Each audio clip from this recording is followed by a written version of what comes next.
A sexy babe with a gun chases after an agent with a seductive look. But the agent picks her up from the motorcycle as if he is picking up his own cat. He pulls the beauty off the motorcycle effortlessly. This is a scene from the books of female writer Ye Li Kung-wei. Her Argylle secret agent novels are very popular. But Ye Li would have never imagined her novels would become prophetic. In reality, she actually met an agent and... I am such a fan of... Yeah, what is it you do, espionage? I love this book. Speaking of secret agents, how could we forget director Nick Fury?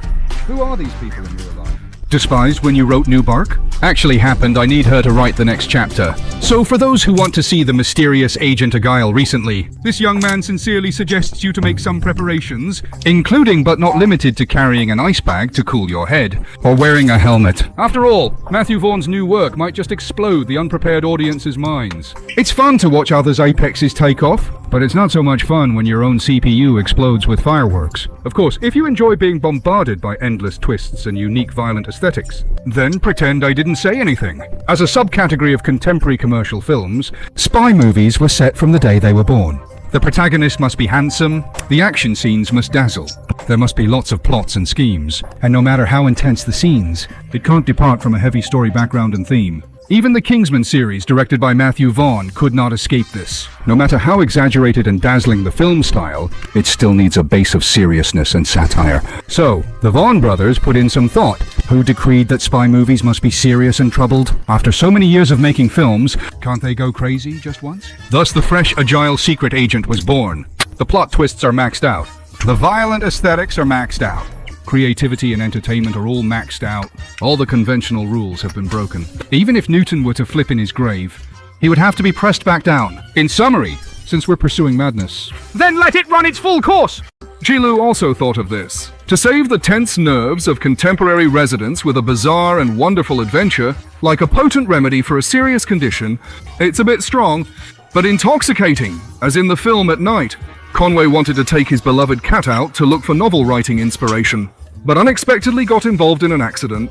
The protagonist in his book, akin to Superman, actually appeared before him, unable to tell which was fiction and which was startling reality. A woman, a cat, and a secret agent. Thus began a crazy adventure thwarting a major villain's plot around the globe. In the end, it was found. What's real is not real. What's fake is not fake. The main character isn't the main character. And even the spy film is no longer a spy film. Wait a moment. This is all disconnected. It's right because it's disconnected. The film is like the traditional comic skit Wujuizi, silly amidst the commotion, but inexplicably reasonable. Like Ceylon tea at an afternoon tea.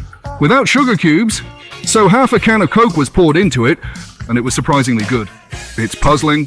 What on earth did Vaughn show the producer at the beginning? The film proposal or a mental health assessment? In fact, as early as when he made Kick-Ass, there were already signs of Vaughn's condition. Symptoms were more pronounced in Kingsman, focused on his arrangement of violent scenes.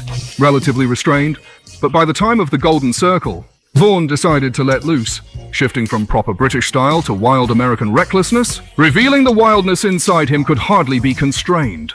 But this inevitably brings a strongly personal flavor that requires alignment with the audience's wavelength. Undeniably, The King's Man will captivate its pace. Its unique temperament is indeed a rare resource in the templated commercial movie field. Vaughn's aesthetic of violence doesn't mainline plain shock value, but centers around dark humor, with clever cinematography, dazzling color contrasts, unfettered imagination, and a touch of British wit in its wit, bringing novelty.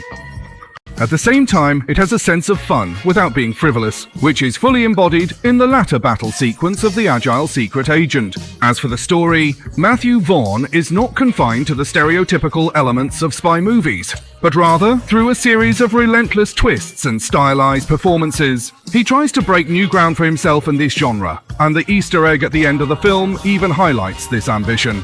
Looking at it this way, rather than sitting down seriously with the mindset of watching a spy movie, it might be better to let your brain fly with the film and enjoy the thrill of CPU overload. In this era, why not go crazy?